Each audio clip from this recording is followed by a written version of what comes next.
اعوذ باللہ من الشیطان اللعین الرجیم بسم اللہ الرحمن الرحیم۔ کتاب گلشن احباب سے آپ کی خدمت میں گفتگو کر رہے تھے۔ اس کتاب کے نہایت ہی گراں قدر مطالب ایسے افراد کے لیے جو سیر و سلوک کرنا چاہتے ہیں، جو اللہ تبارک و تعالیٰ کی جانب سفر کرنا چاہتے ہیں، عرفان الہی حاصل کرنا چاہتے ہیں۔ یہ کتاب در واقع ایسے افراد کی رہنمائی کے لیے تحریر کی گئی ہے اور نہایت ہی گراں قدر مطالب جسے شیعہ عرفا فقہا نے، عرفان شیعی فقاہتی سے وابستہ فقہا نے ان مطالب کو تحریر کیا ہے، اور در واقع یہ وہ دسترخوان ہے کہ جو مرحوم سید علی ششتری، مرحوم شیخنا الاعظم انصاری، مرحوم ملا حسین قلی حمدانی، مرحوم علی قاضی طباطبائی اور پھر ان کے شاگردوں سے ہم تک یہ پہنچا ہے۔ یہ عرفان اہل بیت علیہ الصلوۃ والسلام ہے، اور کوئی بھی شخص اگر ان نامور گراں قدر عارف فقہا کی سیرت و تعلیمات پر چلنا چاہتا ہے، چونکہ انہوں نے اہل بیت کے نقش قدم پر چل کے اس عرفان کو حاصل کیا ہے، اور در واقع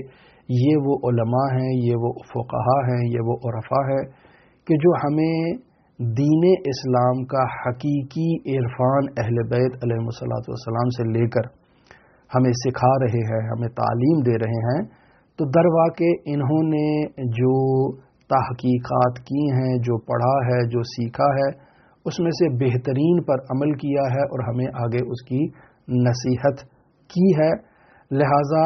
ہم اہل بیت کی سیرت و تعلیمات پر عمل کر رہے ہیں، ان علماء کی تعلیمات اور نقش قدم پر چل کے، کیونکہ یہ در واقع ہمارے لیے واسطہ فیض ہیں۔ یہ ہمیں اہل بیت کی تعلیمات سے روشناس کروا رہے ہیں، ہمیں عرفان اہل بیت عطا کر رہے ہیں۔ لہذا اس کتاب کے اندر جو ہے وہ آغاز ہی میں ایک سالک، ایک عارف کے لیے یہ بیان کر دیا گیا کہ اگر اس کے لیے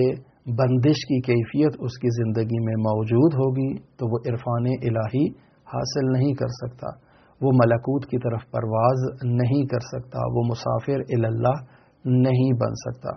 اور بندش کی کیفیت میں سب سے بڑا گناہ جو انسان کے لیے بندش ایجاد کرتا ہے وہ عاق الوالدین ہے۔ کبیرہ گناہوں سے اس کا تعلق ہے، پست ترین رذائل اخلاقی سے اس کا تعلق ہے، قطع رحمی سے اس کا تعلق ہے۔ لہذا یہ وہ عظیم گناہ ہے کہ جس کے مقابل میں اور کوئی گناہ نہیں ہے، یعنی جو بندش یہ عاق الوالدین ایجاد کرتا ہے وہ کوئی دوسرا گناہ اس بندش کو ایجاد نہیں کرتا۔ جیسے کل ہم نے بیان کیا کہ اگر کوئی شخص کافر ہے،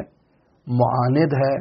اور قاصر ہے، جان بوجھ کر اس نے یہ کفر اختیار کیا ہوا ہے اور وہ مسلمانوں سے عناد رکھتا ہے، دشمنی رکھتا ہے، انہیں تکلیف پہنچاتا ہے، اذیت و آزار پہنچاتا ہے، ایسا کافر شخص اگر اپنے والدین کو راضی رکھے تو یہ کفر اس کے لیے وہ بندش نہیں لے کر آئے گا جو ایک مسلمان کے لیے عاق الوالدین بندش لے کر آئے گا، یعنی اس کی بندش اس کافر کی بندش سے شدید تر ہوگی، اور یہ بندش انسان کے لیے اس دنیا میں ہی آ جائے گی۔ جیسے کل ہم نے مرحوم شیخ صدوق سے روایت آپ کی خدمت میں نقل کی جو رسول خدا صلی اللہ علیہ وآلہ وسلم سے ہے کہ ان الجنت لا یوجد ریحھا من مسیرۃ 500 عام، کہ جنت کی مہک جو ہے وہ 500 سال کی مسافت سے بھی انسان تک پہنچ سکتی ہے۔ ولا یجدھا عاق، اور اس مہک کو عاق کے والدین استشمام نہیں کر سکتا، یہ مہک اس تک نہیں پہنچ سکتی۔ یا دوسری روایت جیسے مرحوم مجلسی رحمۃ اللہ علیہ نے امام محمد تقی علیہ الصلوۃ والسلام سے ہمارے لیے نقل کیا کہ العقوق یعقب القلہ، کہ عقوق انسان کے لیے قلت ایجاد کرتے ہیں۔ اگر والدین کی ناراضگی ہے تو انسان کی زندگی میں بندش ایجاد ہو جاتی ہے، اور یہ بندش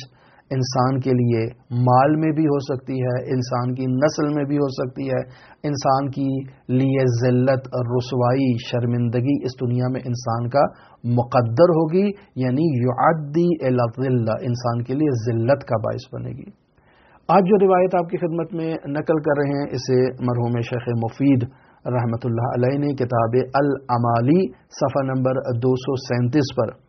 حضرت سید الاوصیاء امیر المؤمنین علی ابن ابی طالب کے توسط سے رسول خدا صلی اللہ علیہ وآلہ وسلم سے نقل فرمایا ہے۔ یہاں رسول خدا صلی اللہ علیہ وآلہ وسلم فرماتے ہیں ثلاثۃ من الذنوب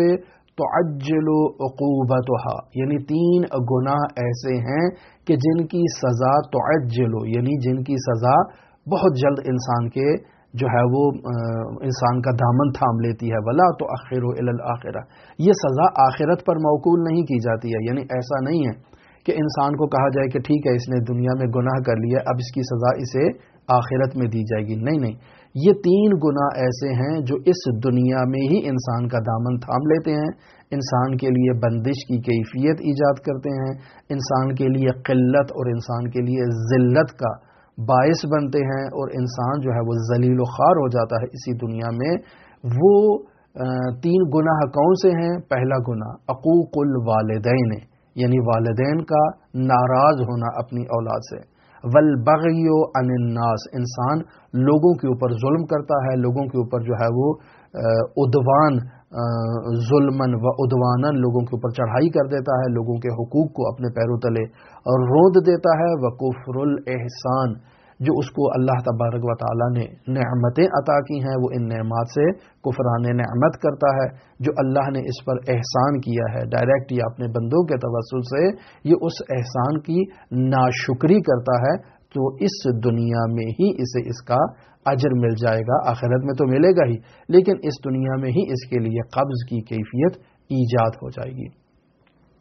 بس نتیجہ یہ ہے کہ ایک انسان جو اللہ تبارک و تعالیٰ کی جانب سفر کرنے والا مسافر ہے، یہ اللہ کی طرف سفر کرنے والا مسافر اگر اپنے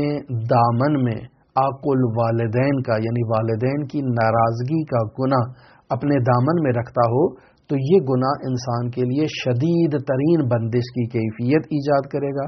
انسان کے پیروں میں ایک ایسی زنجیر بن جائے گا کہ انسان اگر ملکوت کی طرف پرواز کرنا چاہے تو ہرگز انسان پرواز نہیں کر سکتا۔ انسان کی مادی ترقی، دنیاوی ترقی، اخروی ترقی، ملکوتی ترقی کا راستہ انسان کے لیے روک دے گا۔ لہٰذا یہاں وہ نہایت اہم مسئلہ آپ کی خدمت میں نقل کروں، آپ اگر فقہا کے رسالہ عملیہ یعنی توضیح المسائل کو اٹھا کر مشاہدہ کر لیں تو وہاں آپ کو یہ سوال اگر تلاش کریں کہ والدین اولاد سے محبت کرتے ہیں اور اس محبت کے نتیجے میں وہ نہیں چاہتے کہ ان کی اولاد نماز جمعہ پڑھنے کے لیے مسجد میں جائے، ان کی اولاد جو ہے وہ کوئی بھی مستحب کام انجام دے، وہ محبت کی وجہ سے اپنی اولاد کو منع کر دیتے ہیں، اور یہ منع عمل اولاد کا والدین کے لیے تکلیف کا باعث بنتا ہے، تو یہاں والدین کی اجازت کے بغیر ہم اس مستحب عمل کو انجام نہیں دے سکتے، وہ مستحب عمل انجام دینا ہمارے لیے جائز ہی نہیں قرار پائے گا۔ اسے فقہا نے رسالہ عملیہ میں تحریر کیا ہے۔ لہٰذا مرحوم آیت اللہ شیخ محمد تقی بہجت فومنی کے حالات زندگی میں یہ واقعہ مشہور و معروف ہے کہ مرحوم آیت اللہ بہجت کے والدین نے انہیں مستحب اعمال سے، یعنی والد نے مستحب اعمال سے منع کیا، اور ان مستحب اعمال میں ایک عمل مرحوم علی قاضی کے درسوں میں شرکت کرنا تھا۔ تو یہ 2 انداز میں نقل ہوا، ایک یہ ہے کہ ان کے والد نے ان کو مرحوم قاضی کے درس میں شرکت کرنے سے منع کیا، اور ایک اس انداز میں نقل کیا کہ نہیں، درس میں شرکت کرنے سے منع نہیں کیا بلکہ مستحب کام کو ترک کرنے سے منع کیا۔ اب مرحوم آیت اللہ بہجت اپنے استاد علی قاضی سے پوچھتے ہیں کہ والد راضی نہیں ہے، کیا کروں؟ کہا جائیں مرجع تقلید سے سوال کریں اور مرجع تقلید سے پوچھیں کہ وہ آپ کے لیے کیا تکلیف کو معین کرتے ہیں۔ تو مرجع تقلید سے جب سوال کیا گیا تو یہ فتویٰ تو فقہا کا مشہور و معروف ہے کہ اگر والدین کے لیے ناراضگی کا باعث بنے کوئی مستحب عمل اور والدین اس مستحب عمل سے منع کریں تو وہ مستحب عمل انجام دینا انسان کے لیے جائز نہیں ہے، انسان کے لیے لازم ہے کہ وہ مستحب عمل کو ترک کرے اور اپنی والدین کی رضامندی کو حاصل کرے۔ لہٰذا مرحوم آیت اللہ بہجت نے جو ہے وہ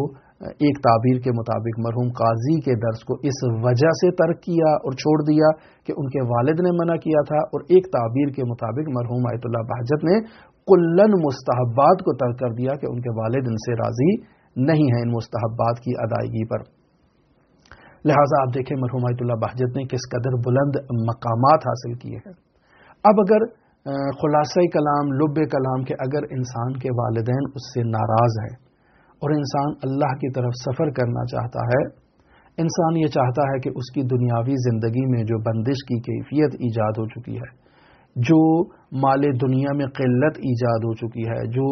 عزت و آبرو اس دنیا میں اس کے لیے ہونی چاہیے تھی اس میں کمی واقع ہو چکی ہے، وہ چاہتا ہے کہ اپنے اس مقام کو حاصل کر لے، تو اسے چاہیے کہ وہ اپنے والدین کے پاس جائے، اپنے والدین کو خود سے راضی کرے، ان کی رضامندی کو حاصل کرے۔ اور اگر والدین انسان کے اس دنیا سے رخصت ہو چکے ہیں، چونکہ یہ ایک نہایت ہی اہم مسئلہ ہے، اور انسان کے والدین اس سے زندگی میں کہیں نہ کہیں کسی نہ کسی مقام پر ناراض تھے، اب وہ اپنے والدین کو راضی کرنا چاہتا ہے،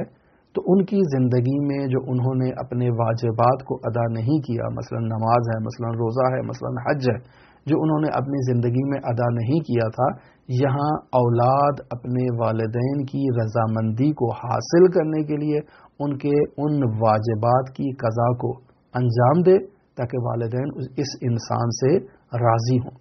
انسان اپنے والدین کے لیے صدقات، خیرات انجام دے تاکہ والدین اس سے راضی ہوں۔ انسان اپنے والدین کی قبر پر جائے اور جا کر ان سے بخشش کا مطالبہ کرے، ان سے عفو و درگزر کا مطالبہ کرے، ان کی قبر پر باقاعدہ جا کر فاتحہ خوانی جو آداب میں بیان کی گئی ہے اسلامی تعلیمات میں، ان آداب کے مطابق انسان ان کے لیے فاتحہ خوانی کرے، ان کے لیے دعا کرے، ان کی بلندی درجات کے لیے دعا کرے، تو یقینی بات ہے انسان کے لیے وہ بندش کی کیفیت ختم ہو جائے گی، انسان کے لیے بست کی کیفیت ایجاد ہوگی، انسان کے لیے گشائش ایجاد ہوگی۔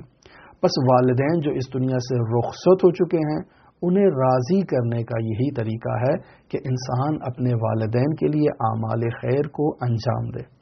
اب اگر ایک انسان اپنے والدین کی قبر پر نہیں جا سکتا، تو یہاں اسلامی تعلیمات میں بیان کیا گیا ہے کہ جہاں پر وہ موجود ہے وہیں وہ زمین کے اوپر جو ہے وہ ایک نقش تعمیر کرے اپنے والدین کی قبر کا، یعنی ایک نشان لگائے، پھر اس نشان کو اپنے والدین کی قبر تصور کرتے ہوئے وہ وہاں ان کے لیے دعا کرے، ان سے بخشش کا، حلالیت کا مطالبہ کرے۔ یہ آخری مرتبہ انسان کے لیے بیان کیا گیا ہے۔ تو اگر انسان اللہ کی طرف سفر کرنے والا مسافر ہے، اللہ کی طرف سفر کرنا چاہتا ہے، اور وہ یہ چاہتا ہے کہ مدارج عالیہ طے کرے، مرحوم قاضی، مرحوم بہجت، مرحوم امام خمینی رحمۃ اللہ علیہ جیسے بلند مدارج طے کرنا چاہتا ہے، تو اسے یہ چاہیے کہ وہ اپنے والدین کو پہلے اپنے آپ سے راضی قرار دے، خوشنود قرار دے، ان کی رضامندی حاصل کرے۔ والدین اگر راضی ہو جائیں تو انسان کے لیے بست کی کیفیت ایجاد ہو جائے گی، انسان جو دعا کرے گا مستجاب ہوگی، انسان جو نماز پڑھے گا وہ جو ہے وہ مقبول واقع ہوگی، اور انسان کے گویا کے وہ اعمال انسان کو ملکوت کی طرف جو ہے وہ سوق دیں گے، انسان کو ملکوت کی طرف لے جائیں گے۔ لہٰذا ہماری دعا ہے کہ خداوند متعال ہمیں عاق الوالدین کا مصداق قرار نہ دے اور ہمارے والدین کو ہم سے راضی و خوشنود قرار دے۔ انشاءاللہ کل سے دوسرا موضوع لے کر آپ کی خدمت میں حاضر ہوں گے۔ اللہم صلی علی محمد و آل محمد وعجل فرج قائم آل محمد۔